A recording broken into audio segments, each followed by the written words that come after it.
everyone, welcome back to Sunday Live Show, and thank you so much guys for tuning in. I'm here to update you of what's going to happen on Gomora from the 1st to the 4th of February 2022 on Monday. Melusi and Thathi kiss 36 Stompi's advice on Wednesday.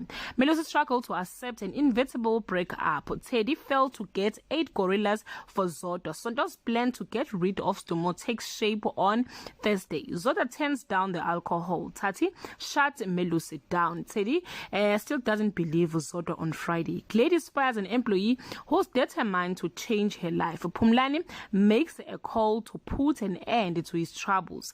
Guys, this is all I have for today. You can leave your comment below and share your opinion. Bye.